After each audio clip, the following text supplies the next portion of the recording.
Hello, everybody. This is session 3 of the reading group for the Fountainhead. I've made a practice of forming a question each week, sort of a kickoff question, just to get things started. Have you all seen that, by the way? We just lost Barry. Anyway, no, Barry's still there. I'm still there. I just took off my video in case somebody else wanted to pop in. We can only have 6 people on video at a time. Gotcha. Okay. I don't have the question in front of me, but basically it would concern the conversation that Rourke had with Cameron, the architect he admired and worked for a while. At that point, Rourke is looking for work. He's conceded that he's not going to get the kind of job he wants, but he keeps saying, well, I got to do what I got to do to make a living. So he wanted, at some point it says the least, I didn't say least offensive, but he wanted the most tolerable situation he could find. And while he's talking to Cameron, Cameron says to him, well, you want me to write a letter to one of those bastards? And Rourke says no. Now, I use that question because I was a little puzzled by that. I like to form questions that I don't think I know the answer to. I thought, well, what would be the harm? And Rourke's looking for a job anyway. It's not like he's, considers himself selling out. Why wouldn't he take a letter from Cameron since he's tromping the streets of New York looking for a job in any case? Any thoughts on that? Well, my initial thoughts were that Rourke figures if you're the type of person who would need a recommendation from Cameron to hire him, then you're not the type of person he wants to work for.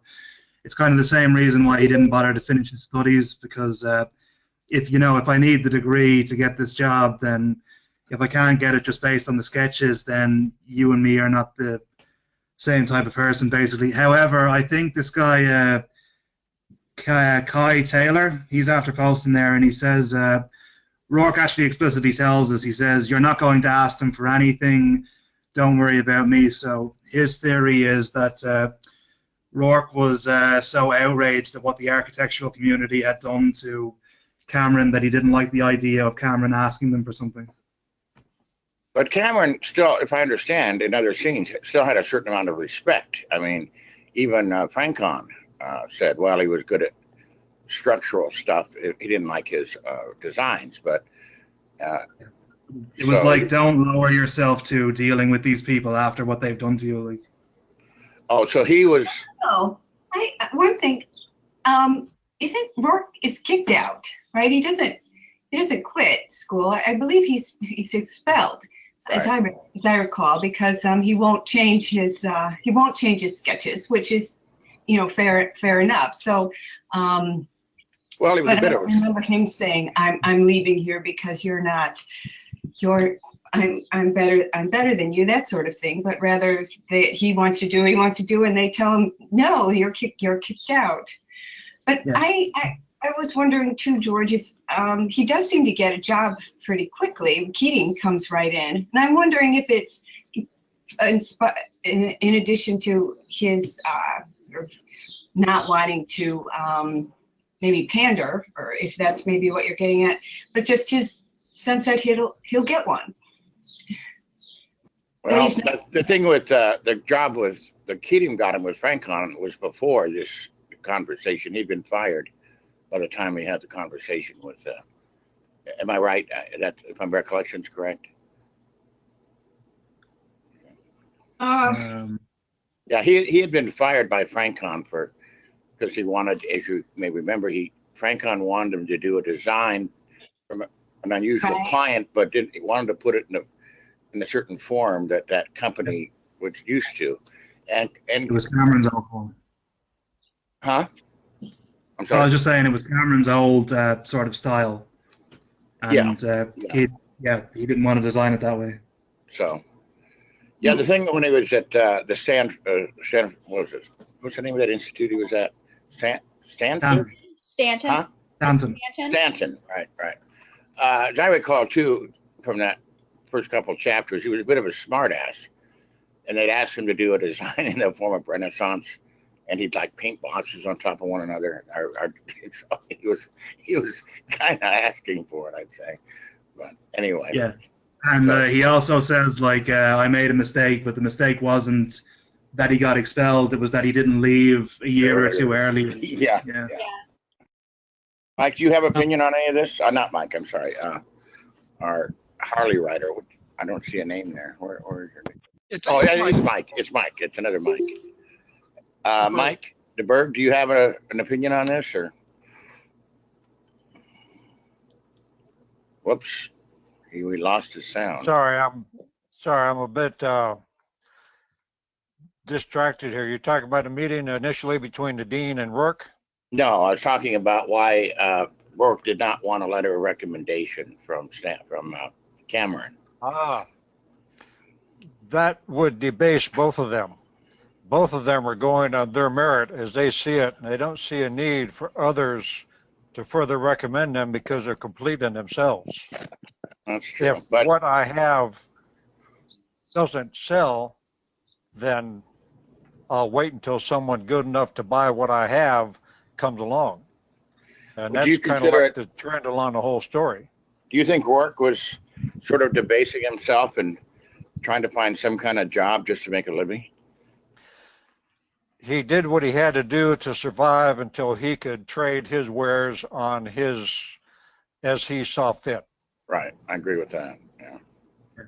I mean, I made this point on the Facebook, but I remember that. When Rourke initially approaches Cameron for a job, he doesn't hand him a resume. He hands him a bunch of sketches, the ones that got him expelled. And that, I think, was kind of his way of saying, look, if this doesn't convince you, then nothing else is going to convince you. Right. But if you're the type of person that I think you are, then I've got nothing to worry about. So I think Rourke's attitude was very much, if you need Cameron's recommendation or if you need Stanton's recommendation, then you're not the sort of person I want to work for. Right. I also thought it was a little bit of Rourke having distaste for having to work for someone he doesn't really want to work, and he doesn't want to bring anyone else into that kind of world. Like, this is kind of creepy or distasteful to me. I can handle it because I have no choice, but I don't want to bring anyone else into it. Well, Cameron clearly understood the situation. When he says offers to write a recommendation, says for one of those bastards or something to that effect. So at least he had somebody who understood his situation. Exactly. I just wanted to add that, like Rourke is in the book, obviously he's a young character, but I think it's a fairly rare insight into the nature of, he understands that there's other people out there who would be interested in what he's doing, and he's aware that he will be rejected a lot, and he's willing to live in that way. So he understands it even way back when he's at college studying. So he kind of maintains that as a part of his value system, I think, in that he's willing to be rejected and to wait for people who see the same thing he does. Right. You know, one scene I identified with, and I imagine there are scenes that sympathetic readers will often identify with, was I think it's once with Frank Hahn's office where he says, look, I want you to design this in such and such a way. And at one point, maybe more than that, Rourke says basically, I can't. He doesn't say I won't. He just says, I can't do it. Almost like it's outside his ability. Back in the late 70s, a guy came to me, a friend, wanted me to ghostwrite a book. Now, I did ghostwrite. It only took about 6 weeks. It wasn't a great intellectual, feat.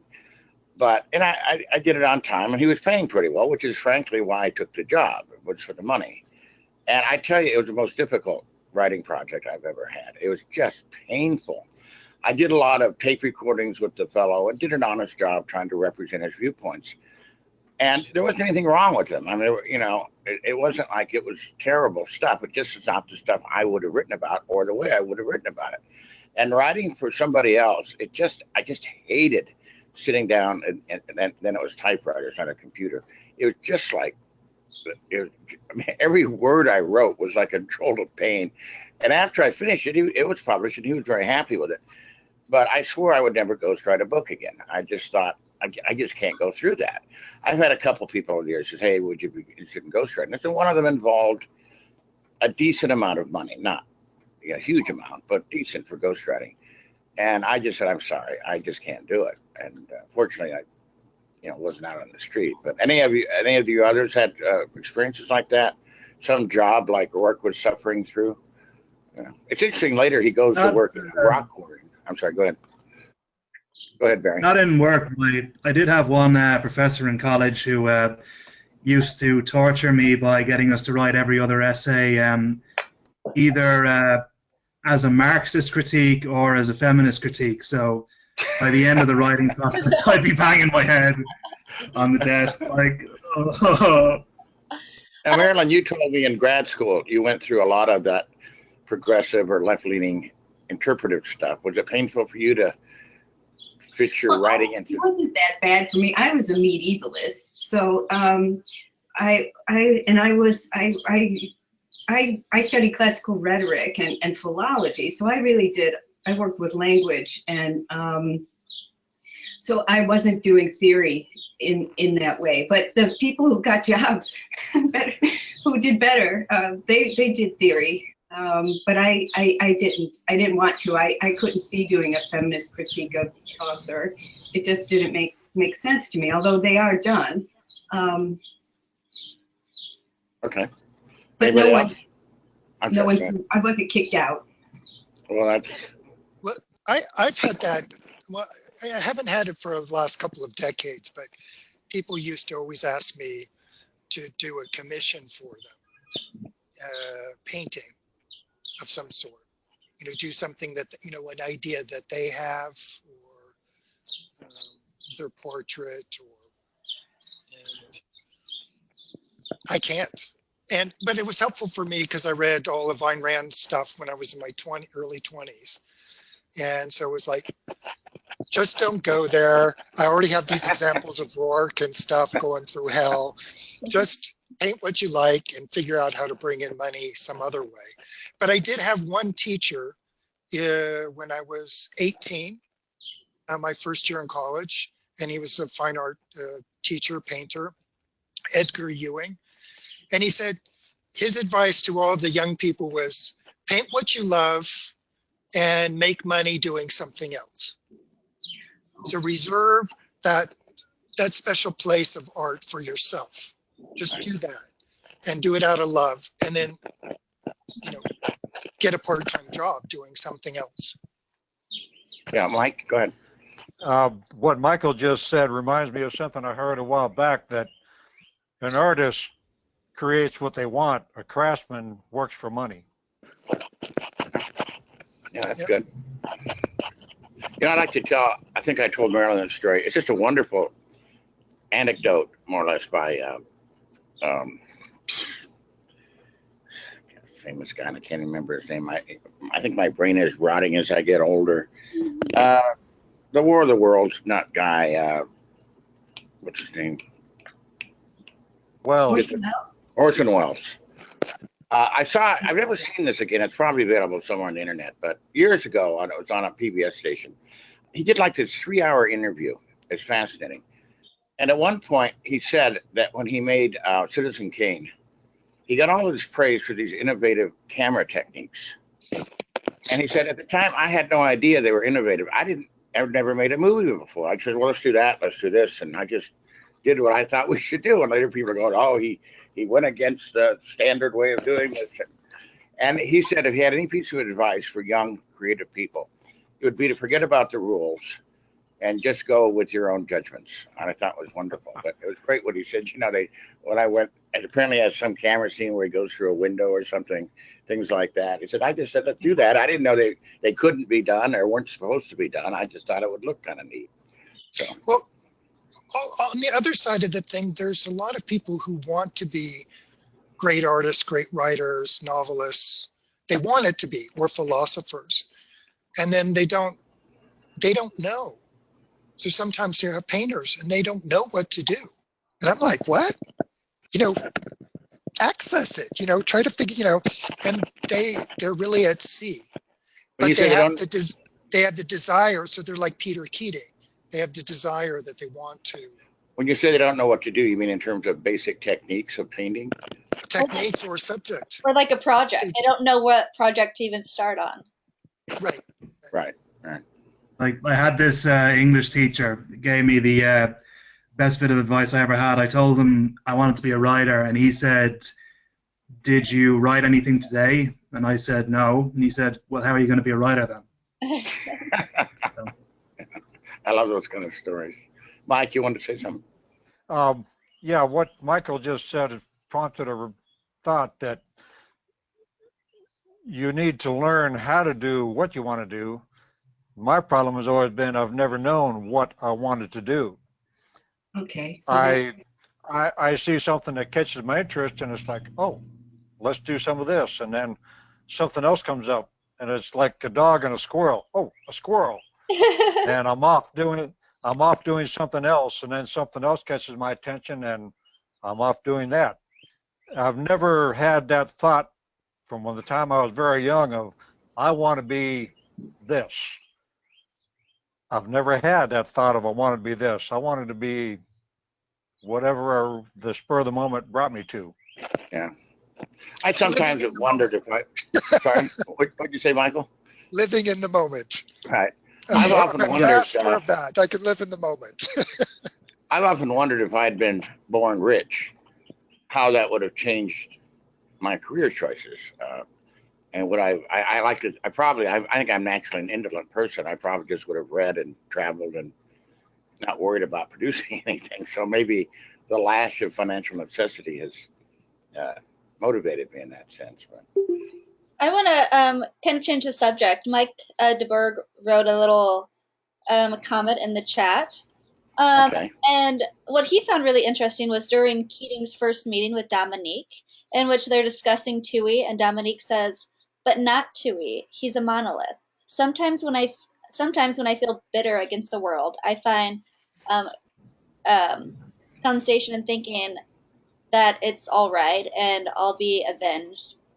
The world will get what's coming to it because there's Ellsworth Tui."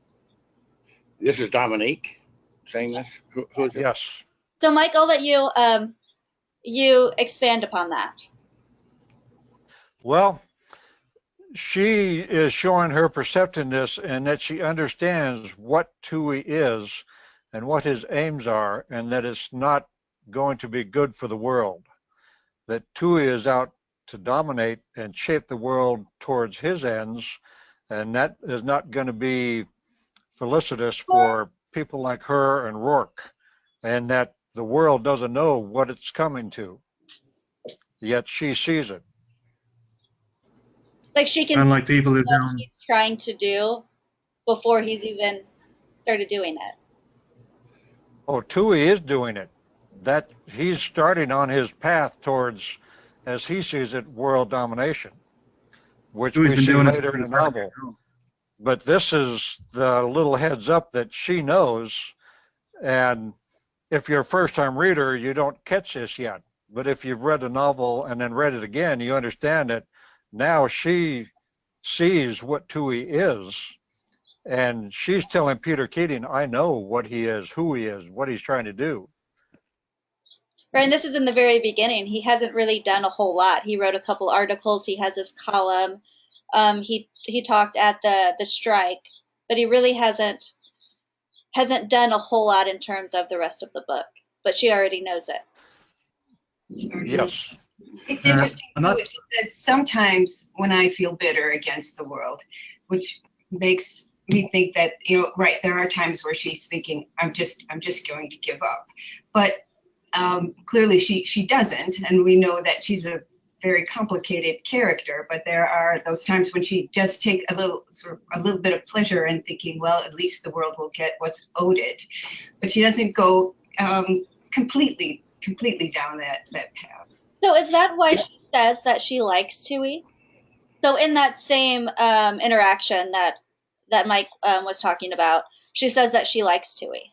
So is that why she likes him? Because he is going to ultimately destroy. They actually have similar themes. They both want to destroy the good. So throughout the book, but Dominique does it because she loves the good so much. She's afraid that it's not going. She's just afraid that it's just going to be a huge disappointment, but she loves it. And Tui has a chip on her shoulder the size of Gibraltar, and he wants to see it crushed. But they both want to see, so they both have the theme that they want to see the destruction of the good, but for different motivations. It's kind of fascinating. Didn't Rand once describe Dominique as herself in a bad mood? Famous description.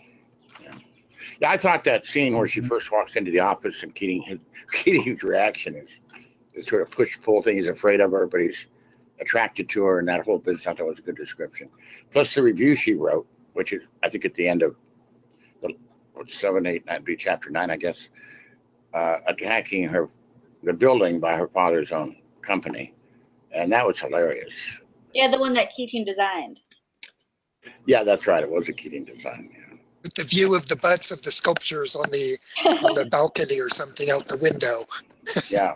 But in a relatively short time, Rand made it very clear that Dominique is not someone you want to mess with. She can take care of herself. Yeah, Mike.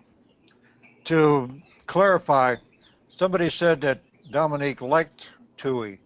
That's not what she says. She says, I'm not trying to shock you. I meant all of it. I admire him. He's so complete. You don't meet perfection often in this world one way or the other, do you? So she admires him in that he's complete in the person that he is. Yeah. So that doesn't say she likes him. Right. But what's the page you're on? I was looking for that passage myself. It's towards the end of... I'm in this page, 114. 114. See, I always thought Dominique wanted to destroy the good because she didn't believe the world deserved it. And that's why, yes, I agree.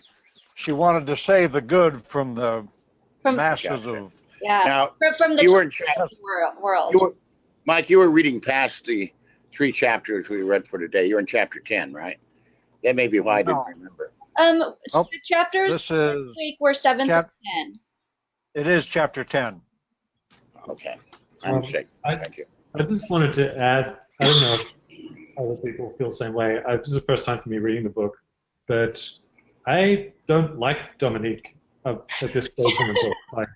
I think that all she really has going for her is the fact that she's, beautiful and desired by others. She has a rich father, and she's sort of socially well attuned to what everyone's doing. But she doesn't have achievements of her own. She's not like a Randian hero in the style of Rourke or some of the other main characters from the books. So I kind of am finding that a strange character to be written in as like the love interest of Rourke, for example. But I think Taggart in Atlas Shrugged is a much more admirable lead. I never liked the character of Dominique that much myself because she does this, like she ends up marrying, what's his name? The newspaper guy. No spoilers. Oh, no spoilers. Spoilers. Anyway, she haven't read the book yet, so when she gets pissed off, instead of thinking about a week or two, she takes these decisions that go on for years. Yeah. And what is it? Some kind of masochistic sort of self-torture. Pretty much.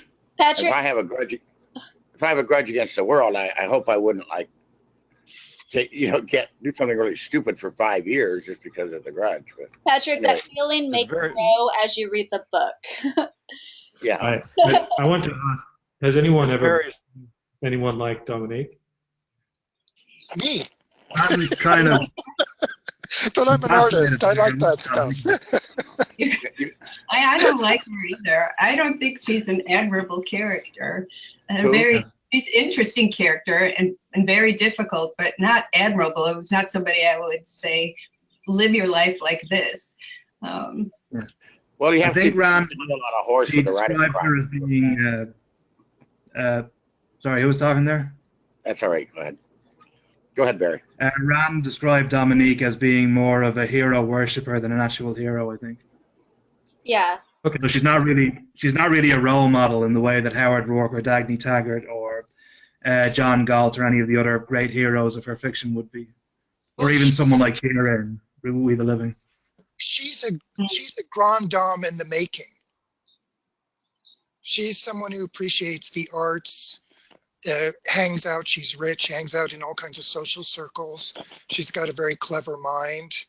She's very knowledgeable. She's someone that could just go in and out of all kinds of society issues. And towards the end of the book, she ends up kind of succeeding. Well, that's spoiler for those who haven't read. Wouldn't want to give away the ending to. But I like grande dames. I that's they're a special species. Well, another way I would describe her as a neurotic to some extent, and that edgy neuroticism.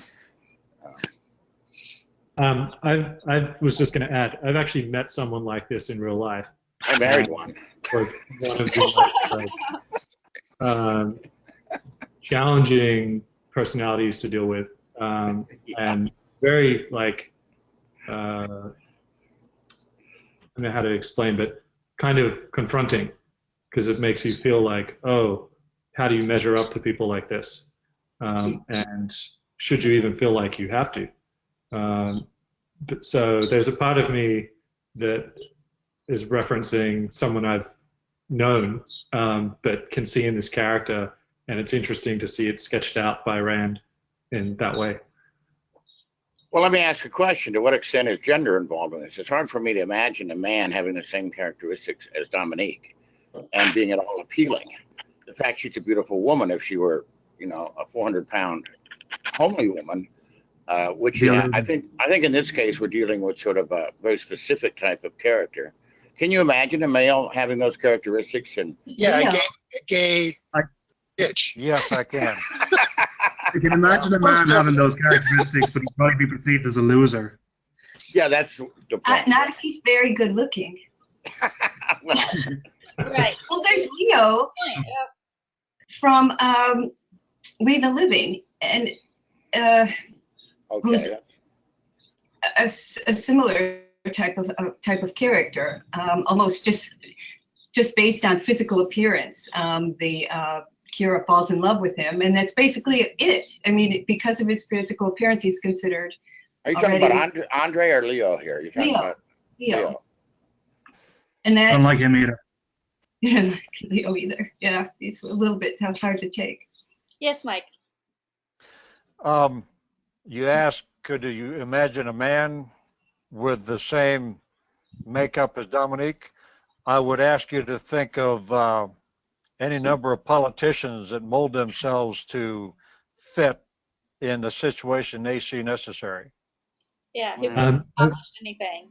Right. I would just add to that I'm not sure if it's in this particular slice of the chapters in the book, but when Peter Keating and Dominique are at some sort of event, and it's described as, Peter Keating's in his element, and the people are sort of swirling around him, like he's at the center of the universe, and he's very happy. And I think that the difference between, say, Rourke and Peter Keating, and maybe why Dominique is interested in Rourke, is Peter Keating wants validation from other people, and he's looking for that from Dominique, and what she represents is sort of the height of that social hierarchy. Like, people are looking to her for validation because they feel like, oh, well, if this, cultured, high class, beautiful woman agrees with me, then they feel better about themselves. But I don't think Rourke cares about that. And in fact, I think he sort of mocks her, like she is not capable of producing what he's capable of producing. So I think that's all very real. Like, I really enjoy that about the characters. But at this stage in the book, it's obviously hard to tell how it's going to progress. So anyway, I haven't finished the book, but you can talk about stuff. I'm not going to be too driven by spoilers. So thanks. I think that she has an interesting psychological thing where she hasn't embraced her own identity yet, the things that she loves. She won't stand up for it. She won't just accept it and be herself. So she has a thing where she admires Tui because the world's going to get what it deserves. But at the same time, then she tortures herself. So it's kind of interesting. She's negative towards the world, but then she also ends up being negative towards herself. And all of it's because she's not embracing her own identity. She's not embracing the thing. Would you describe her as a cynic? Do you think would be a proper Oh, description? that's Extreme cynic, yeah. yeah. That's the problem I have. I've never liked cynics. I remember when I was in high school, things weren't going well for me. And I was getting cynical. And I actually sat down and wrote a little 1 or 2 page essay on why I shouldn't become a cynic. I remember thinking it was just an easy, kind of cheap way to go. I mean, a friend of mine, a writer, is very cynical. And I used to argue with him, say, why go that way? It's like, it's the natural path to follow when you get disappointed, when you get pissed off at people. Cynicism doesn't take a lot of energy. Now, if you're a clever cynic, if you have, although I don't think, Oscar Wilde, I don't know if I describe it as a cynic, but if you're good at little epigrams about how crappy the world is, then I think, okay, at least you're contributing something. But that's what I just don't like cynics. I think it's just too easy. Well, George, you make the comment about it's the cheap way to go. So can you imagine that for Dominique, as a very intelligent person, she goes towards the cynical route, and then she goes, oh my God, that's the cheap way to go. I'm worthless. Has anyone ever heard the expression, if you scratch a cynic, you find a disappointed idealist? Well, I think I don't know if I've heard that, but I think there's some logic there, yeah. Well, I think that describes Dominique fairly well. I mean, she's a very ideal.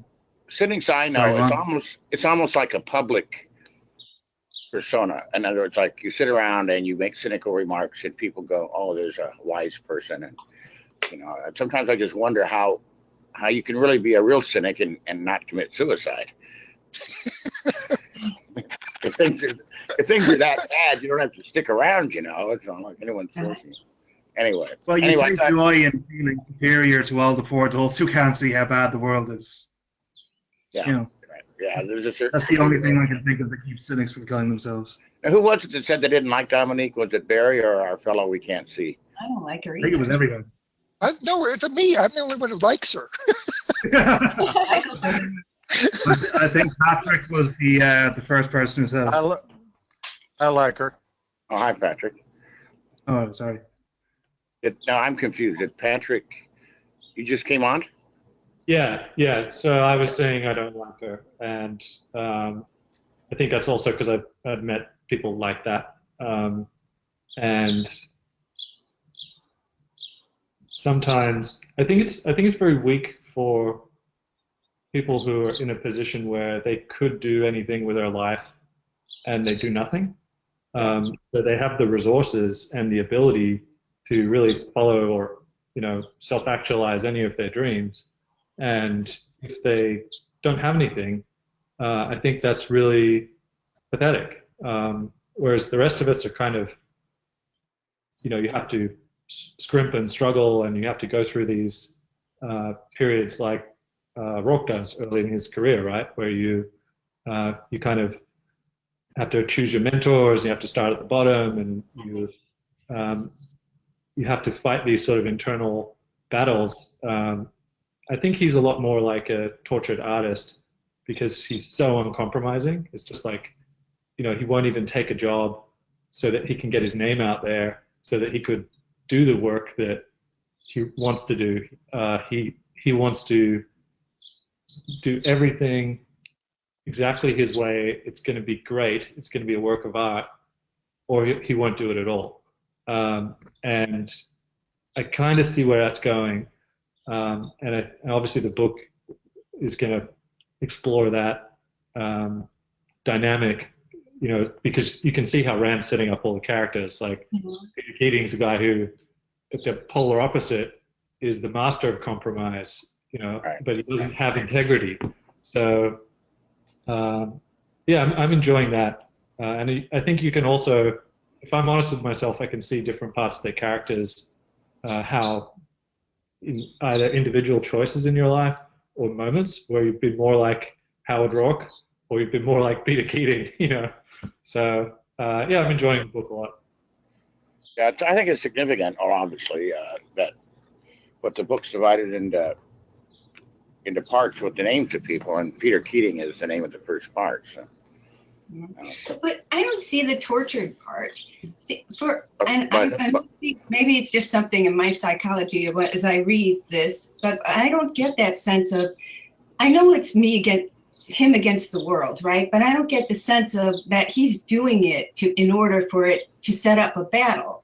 I just get the impression that he's who he is, and that's how it is. Rancho Rand presents him, if you remember that But conversation. he's not like I'm out for the battle. He's not on a white horse, right? So I get the sense that he's very much at ease with himself. You know the scene where Keating comes up to his place to offer him the job, and he says, "Well, how come you're so resentful or whatever?" And he says, "I'm not. I'm not. Yeah. I just don't care." I mean, the thing that bothers. I play him straight. Well, he says even like, "Why don't you like me?" I don't dislike you. He's just indifferent.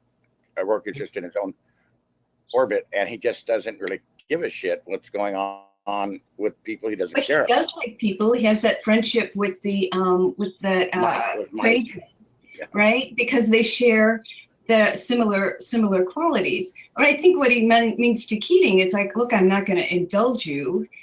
He says, I'm not kind.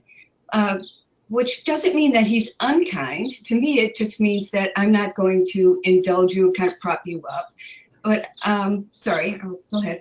Oh, so I want to add to your point, Marilyn, in that so far my interpretation of your what you're saying there, and me seeing it in the same chapters, has been not necessarily a tortured artist, but he just wants to do his work and like nothing else.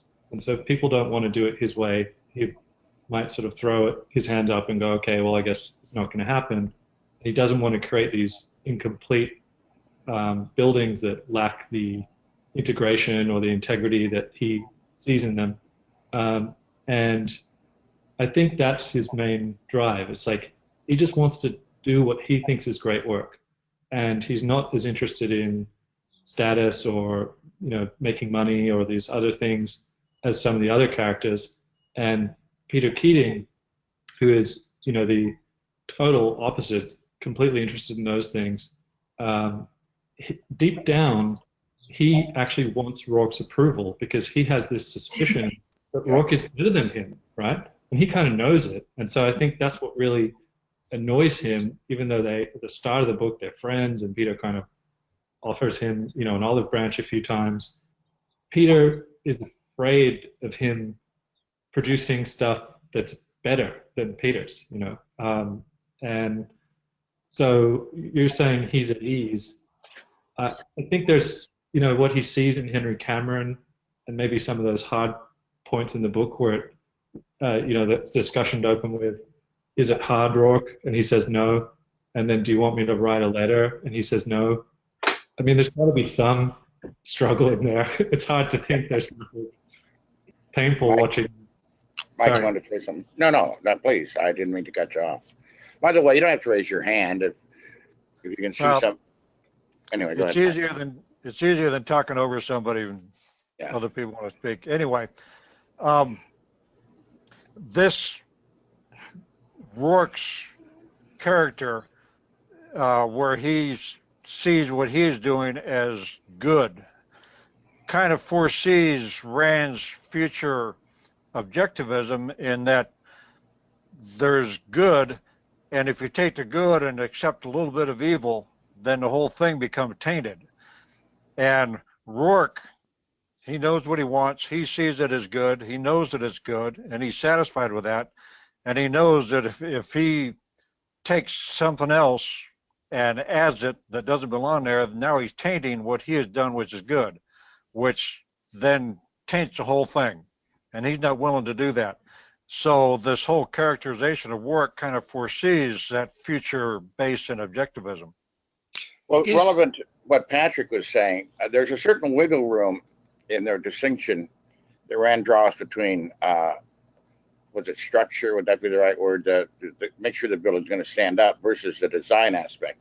And at one point, I think it's, I don't know if it's when he's working for, I forget which job it is, but he's talking about he's doing these designs, even though he knows that they won't be built the way he wants them to be built, but that he figures it's at least improving the building and it's better than nothing in effect. So there's that, it's not a black and white thing. It's like, if you can even improve a building or at least see the structure of it implemented in an awful design, at least, it's part of the way. So I thought that was interesting.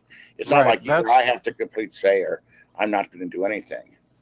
That is the scene where he's first working for Francone and Keating repeatedly calls him into his office and says, "What do you think?" And Rourke says, "Well, at the very least, I can save this building." Yeah. Which kind of echoes Dagny Taggart saving the railroad. Yeah. Was the scene with Tui asking Dominique about Rourke? Was it Tui asking Dominique about Rourke? Tui was asking someone about Rourke and saying, well, does he care about money? Does he care about fame? I don't think we've gotten that far yet. Oh. That's in chapters to come. I think it was Tui and Keating as well. Okay, never mind. Now, I want to also bring up, if anyone has, I don't have any thoughts on this myself, but there are these two, I find Rand's sort of minor characters sort of interesting. She usually gives them interesting names for one thing. This John Eric Snight. Yes. He's the guy that sounds like he's going to be pretty good at first, and then he has like an architect for each style, like that Renaissance and so on and so forth. And what do you think of that? Do you remember how she describes these characters? He's very odd in a way. He's the one who wanted everybody to do everything in their contemporary time, but then he turns out that he only sees the Renaissance as being the. No, he has like, in addition to Rourke, he has what, 4 different or 5 different architects. No, that's Ralston. Then one person designs a building, and then he has the other people contribute to it, and apparently comes up with a mishmash of stuff. This is starting on 96. Well, I thought he had them each design their own building, and then he combined all of them into all these different styles. Yeah, so Rourke's so surprised. He's going, "Oh, I get to design my own design. What a great job." that might be the architect. It's funny because he's clearly an eclectic, but apparently he gets very offended if somebody calls him an eclectic. Yes. Yeah, he's a very odd character, just sort of. And the guy that also comes up earlier, which I thought was interesting, this Gordon L. Prescott. He's just before the Snight. He's the guy that Rourke read the article, and the guy saying the problem with this business is we're not encouraging young original architects. An interesting line.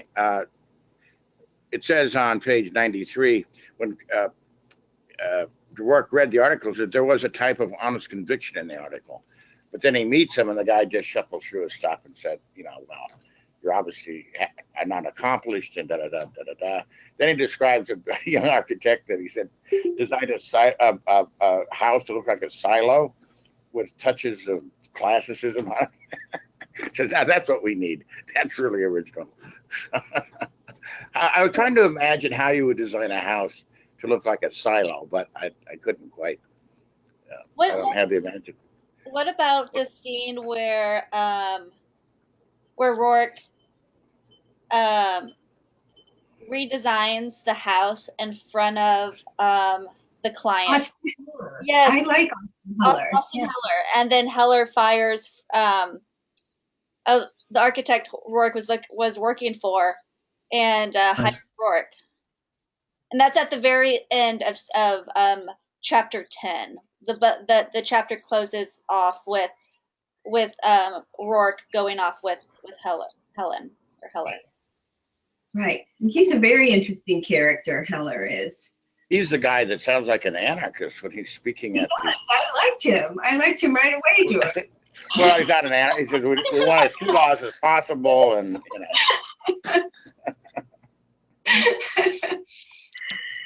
But also somebody who's at ease, because it was interesting because like Dominique, he could fit into any kind of social situation. He knew his way around. He comes from a good family. But on the other hand, he doesn't trade on that. He's actually done very good work, and he's dedicated himself to going and to, speaking against force, coercion. And then he loves Rourke's house.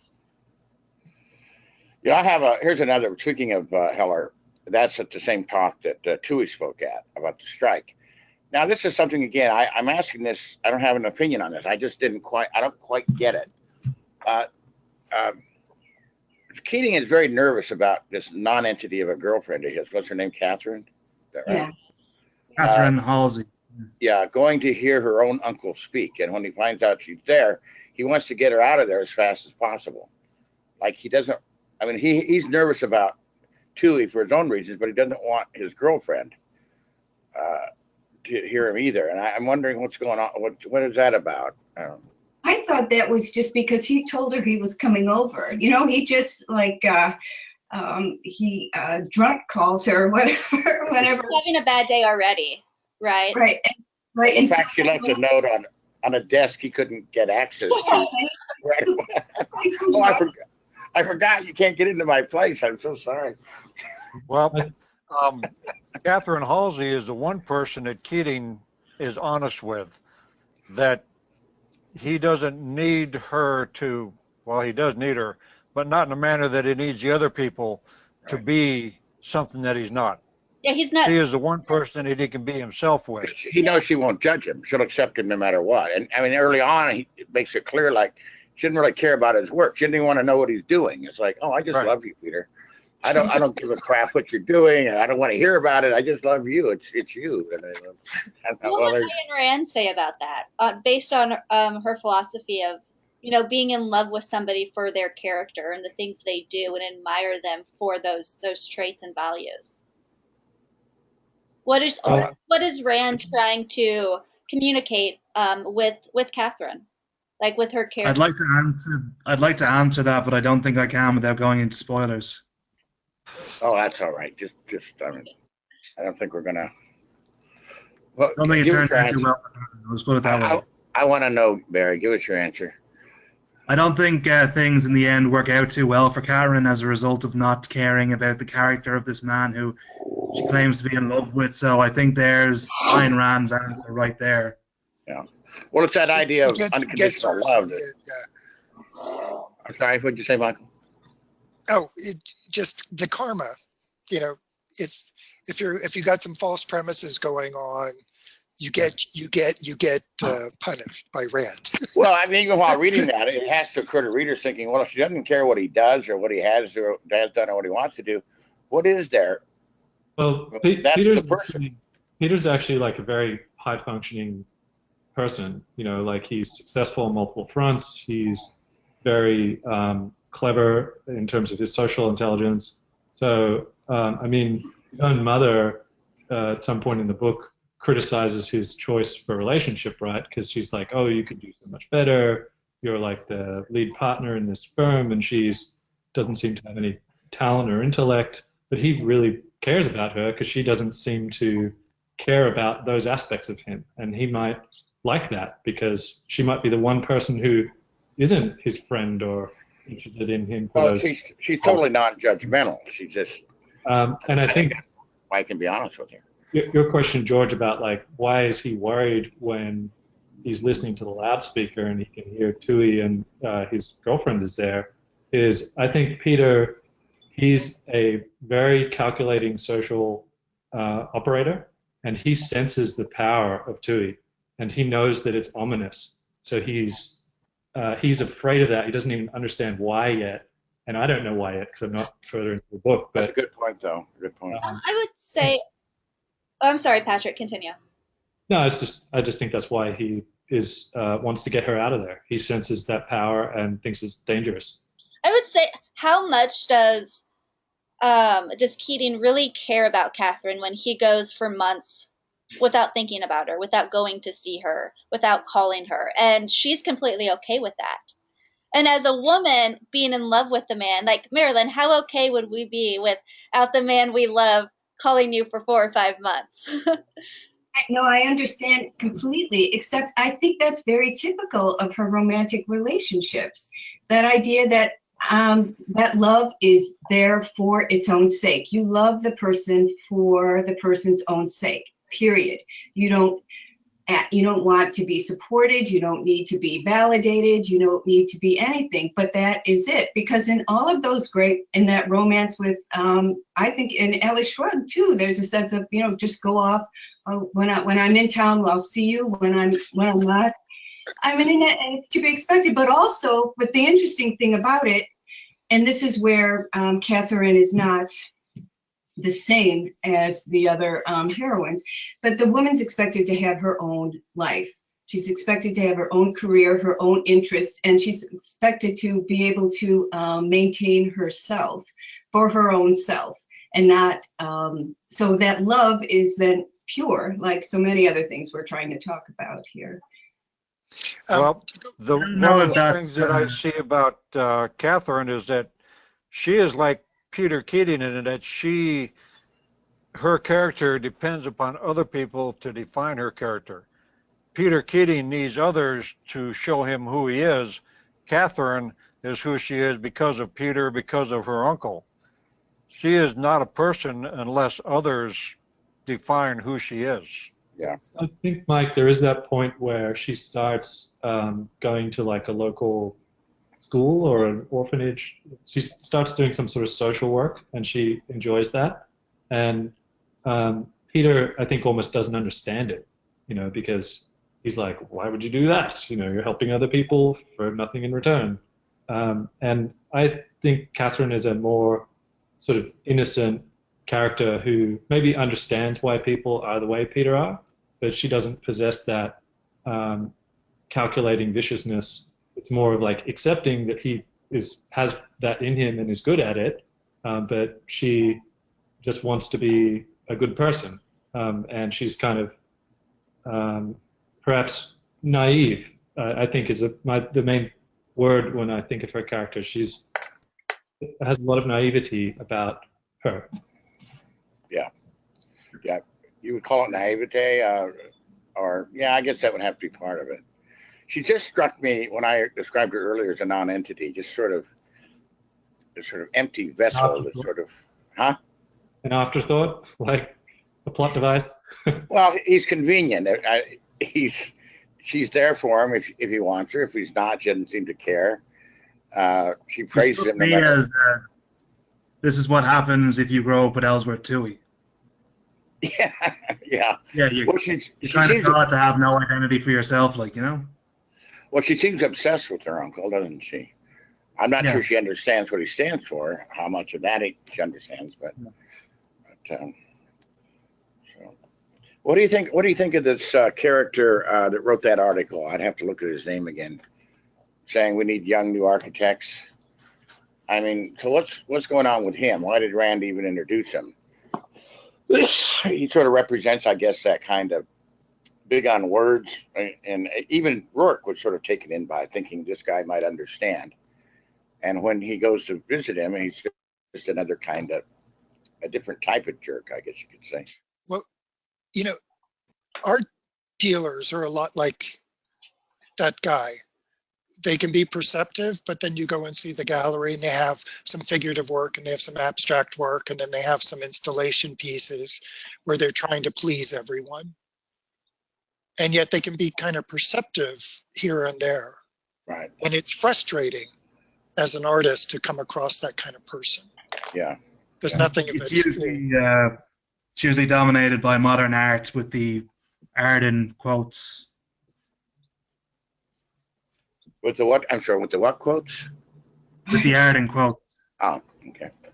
Do you, it's something that I think about the Rand's books in general, is there seem to be, like obviously she has books which have a lot of themes around like class and power and things like that, but there's a different hierarchy that she has, which is a hierarchy of the mind. And that is very deliberately sketched out in Atlas Shrugged. And I think in Fountainhead, one of the ways that it is being explored is the ability to recognize great work. And so I think this eccentric character is sort of further up the hierarchy than some of the others that Rourke's had to deal with, or who can't really see what he's doing, or they feel threatened by it. But he's not, he hasn't like pierced those upper levels where he really recognizes Rourke's work as great work in and of its own, and not requiring modification, and kind of this design by committee approach that the character has. So, and I think Rourke knows that there's people out there that will see enough of what's in his work to give him a chance, and he's willing to wait for that chance. Yeah, I think so far that's my impression of what the book is sketching out, is people who can see it, like Dominique can see it, although her reaction to it is very different. You know, she doesn't promote it. In fact, she wants to kind of mock it secretly, she wants to let Rourke know that she thinks it's good, but by telling everyone else it's silly. Yeah, she tries to destroy him. Right. I think, George, you hit it. Is just that it's a variation on obstacles that Rourke has to overcome. So there's all these kinds of people. There's smart ones that compromise, and so they end up being an obstacle. There's enemies that become obstacles, like Tui. Then there's people that don't have a vision that become an obstacle because they're kind of like a marshmallow. Yeah, you know, one thing that interests me, I mean, to the extent I read novels, and I don't do a lot of novel reading, but one thing that does interest me, and especially with Rand's characters, especially these minor characters, is what kind of mind comes up with a character like that? What has to happen to you, or what's the thought process? Like this character we just talked about, this guy who wrote the article, I can't remember his name now, that appealed to Rourke, and then he is disappointed. Now, it strikes me that what Rand did, I'm just guessing here, is that she met various types of architects or people in general like that, and then she sort of extracted what she thought was the essence of some guy, and then made it into a character, sometimes a minor character. But it's like, this is similar to what somebody just said. It's like gradations, but she puts them in the form of minor characters. One thing I read, I remember now, that Frank, one of the sources for Dominique. Oh, that's right. Husband. That struck me as very odd. It is very odd. Yeah. From everything I've heard about Frank O'Connor, he was nothing like Dominique. It's a quote. It says, the other source of Dominique was Frank. I knew that there was someone stopped by enormous contempt for the world and indignation at the world, but I later would have called he's on strike. I felt that that would be Dominique's premise, a withdrawal from the world, not out of bad motives or cowardice, but out of an unbearable idealism. She does not know how to function in journalistic reality. Is that from that interview, one of those interviews in Barbara's book that she quoted? Yeah. I didn't know that. That's an interesting insight. Well, have you read Barbara Brannan's book? We talked about that the other week. It's very good, even if you may not agree with the narrative, The Passion of Ayn Rand, because she did hours and hours of interviews with Rand, which she had on tape. I knew Barbara at that point. And she quotes extensive passages from those interviews, and it's a unique source in that sense. The Peikoff people later sued her or threatened to sue her. They claimed that those tapes, even though Barbara did it on her own, should be the property of the Ayn Rand Institute. Barbara told me that she just didn't, that Peikoff would just run her into the ground on legal expenses, and she couldn't afford it. He could, so she turned him over. She never said that she duplicated the tapes before she turned them over, but I suspect maybe she did. But yes. So, by the way, I shouldn't tell that story publicly on tape. Recorded. There's a very interesting backstory to the writing of The Passion of Ayn Rand, but I wouldn't want to. We could actually, it's 4:02, so we can stop the meeting, and those who want to hear that story can hear it when we're not recording. Okay. That sounds good. You guys want to stick around? Thanks everybody for showing up. I'm going to quit recording, and George, you're welcome to share that story. Thank you.